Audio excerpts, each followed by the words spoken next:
This is a new revamped Magic the Gathering for 2012. I'm playing this on the Xbox Live.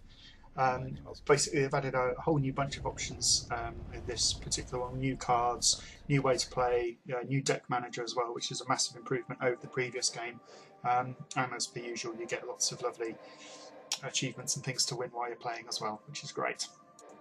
First thing you'll notice about the game when you get going is the fact that you've got a lot more decks to unlock.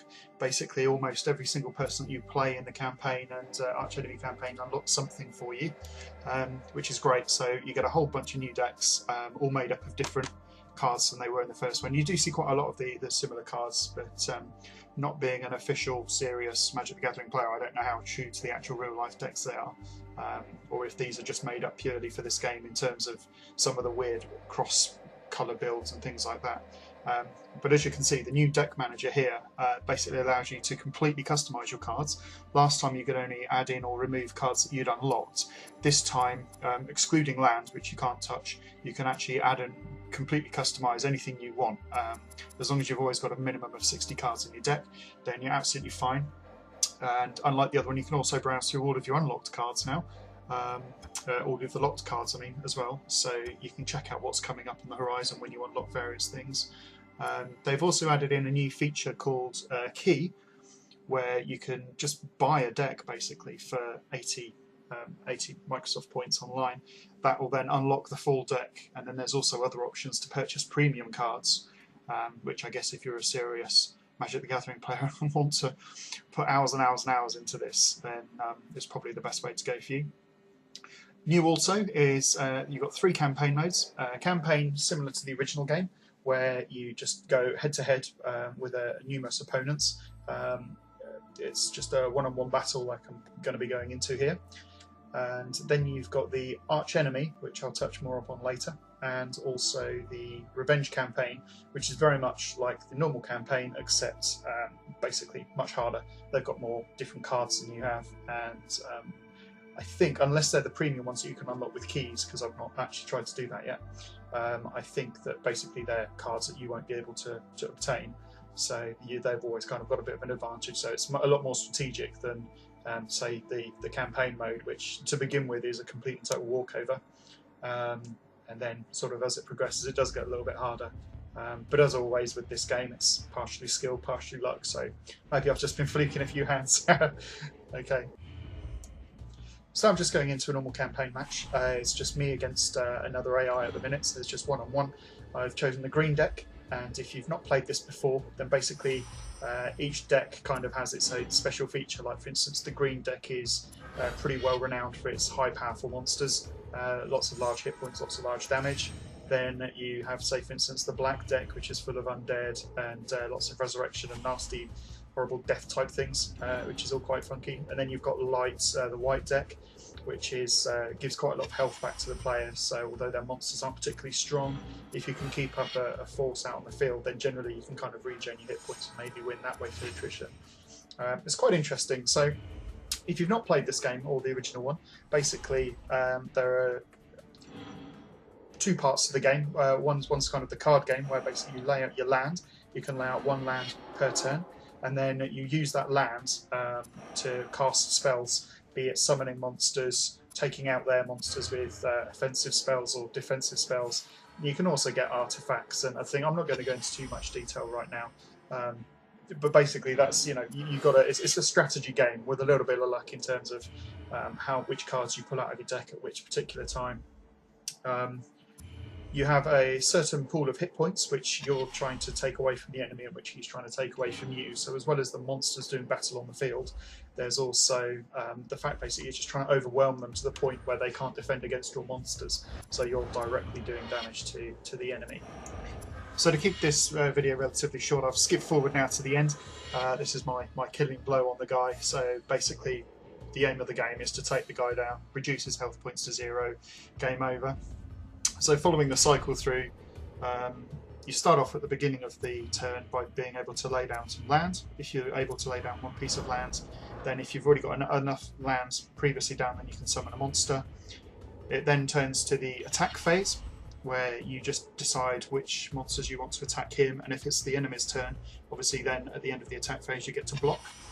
then it returns to the main phase. So any unspent lands, you can see I've got 6 that are unspent there just then. You can continue bringing up more spells if you have any to hand to use.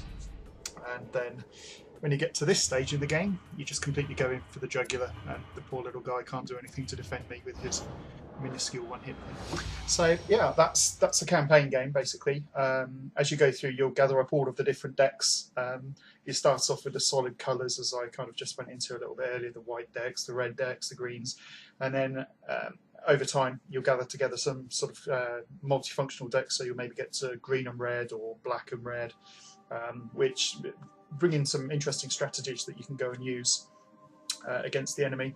As you can see, the graphics and the loading screens and stuff, they were great in the first game, but they've kind of taken it to another level with the backgrounds and the cut screens and things in this one, I think. You can see there the campaign options, which takes me into the next part of the game. Aside from killing the direct AI enemies, you also get challenges, which if you play the first game you'll be familiar with. Challenges are basically a single turn, and you're dumped into a certain scenario where basically you're about to die on the next turn, or at least are in a dire place. And using the cards that you've been given, you then have to work out a way of getting out of that situation. This is one of the ones that originally, because it's easing you into the game, the first sort of the easy one-on-one challenges aren't particularly taxing at all. In fact, if you keep a close eye on the loading screen, it'll actually tell you almost what to do or what abilities you need to use to win. So this is the illusion challenge, which is the first one where you don't actually really get any help at all and have to work it out for yourself. It's quite a cheeky one, this one, because you actually have to use one of your own skills against you, which is quite interesting. So because these are fixed scenarios, it means that there's no random chance or anything like that. And rather guttingly, you don't actually unlock any extra rewards for completing these the first time, which is a little bit sad really, because I kind of hope that maybe you could boost up your deck, because most decks have 16 cards to unlock, and as you can see from the campaign screen a little bit later or on the screenshots, there's not even 16 people in the campaign, so you're only going to clear a complete deck if you play through the campaign multiple times, or complete maybe the campaign, the arch enemy and the revenge. That should clear it up. But the chances that you want to play with the same deck all the way through for everything, you may do in time, but you won't want to play that again maybe for the God knows however many decks that are included with this game, let alone any more that may come out with DLC. So I think maybe that one of the low points of this game is the fact that doing these challenges, although they're great and taxing and make you really kind of think about how you're using the cards and the abilities, it does kind of make you think at the end of it, oh damn, why did I bother doing that? Okay, the final mode is Arch Enemy, and this is basically up to 3 players versus 1 AI mega hard dude. Basically, you can either play this on your own with 2 AI players, or up to 2 other people. So you can have 3 of you going at it with this one guy. It's online, local co-op. So you can have any number. I can have myself, a friend on a couch, and then some guy on Xbox Live, millions of light years away, all playing together against the one guy. Or if maybe if it's just you and a friend, you can let an AI character take over the other guy that's going up against the main big AI guide. So basically it's 3 against 1, which is a little unfair. You each have your standard 20 hit points as per usual. The interesting thing on this game is that the bad guy has twice as many hit points, he has 40, and at the beginning of each turn he pulls out what's called a scheme card, and this thing's basically completely nasty. It can range from killing every monster that's out on the field, just returning it or completely destroying it. You can do damage to certain players. And basically also what he tends to do is target the same player multiple times. And I don't know how long into this video I'm going to run before I cut it off, but basically he just aims for me pretty much all the time and just completely obliterates me by wiping me off the board. And it's not particularly fun. So here now, obviously, he's casting a little damage spell on me, so he's done 1 damage, but that's again only because he's got the 1 land out. A little bit later on, he whips it out when he's probably got 6 or 7 lands, and obviously that's a good third of my life gone instantly there.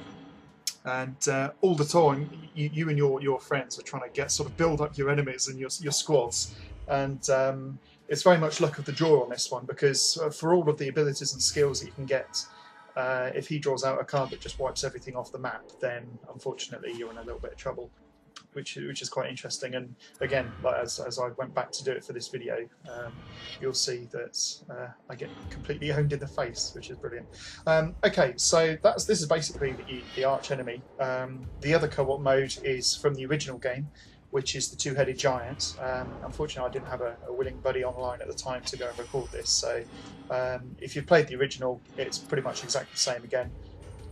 You and a friend versus two AI players with shared hit point pool.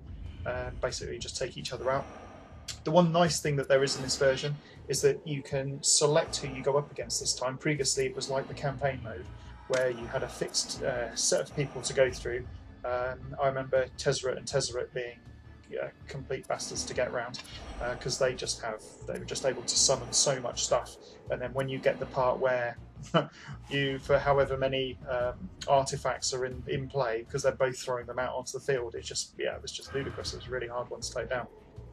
So at least in this one, you can decide whether or not you want a fairly evenly matched play, or if you want to go for something a little more challenging, which is quite nice.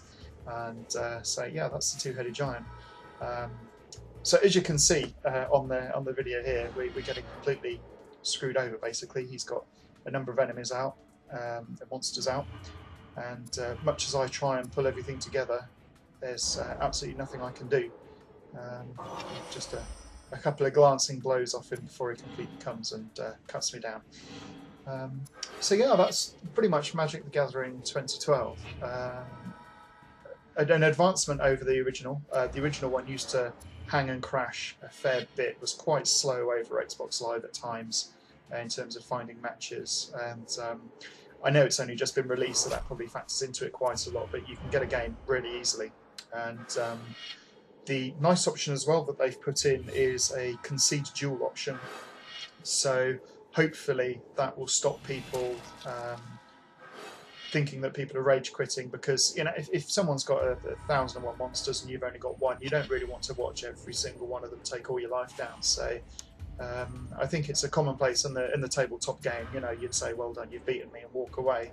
I'm not quite sure of the mechanics of this, whether or not they take a concede as a win, or if they treat it like you're quitting, and so the winner, or the victor, doesn't get any points for winning. If that's the case, that's quite sad. But I've not actually looked at or analysed the leaderboard, so I can't say one way or the other. But I would hope that rather than just quitting, when you concede, you are actually giving the win to the other person, so they can rise up the leader ranks as it should be. And obviously, if you're kind of getting around that whole rage quitting for no apparent reason, which is the bane of most online players' lives. So yeah, that's pretty much it. And there aren't really too many other down points to it. The AI is on the earlier levels, especially, quite idiotic at times. Sometimes he won't bother blocking when he could quite comfortably block. Other times he'll try and, if for instance he's got a wall with 0 attacking ability, but the wall does have the ability to attack, then he will do so, even though it does no damage to you whatsoever. It's kind of a bit of a strange way of doing things at times. There's also times where, for instance, luck can completely go against you, but that's the nature of the game, so I don't think you can hold that against this, even though on games like this arch enemy, it can really seem like the AI is cheating against you, especially just when you pull out a nice little army and then suddenly they all get taken away from you. Which I keep going back to, because obviously that's kind of emblazoned on my soul. I'm not going to forget that happening in a hurry. Okay, so I'll just skip along a little bit, I think, and just show you the bit where I die and concede, and hopefully you'll go check it out. It's only 800 points, which is well, pretty cheap nowadays compared to most of the stuff that's coming out on Xbox Live for 1,200 points, which frankly, for a lot of the things that they're putting out at that price, I think it's a bit of a rip-off. So all things considered, this is a little bit of a bargain. Hours and hours of fun in here if you're into this kind of thing, and yeah, just go get it. Excellent, thanks for watching.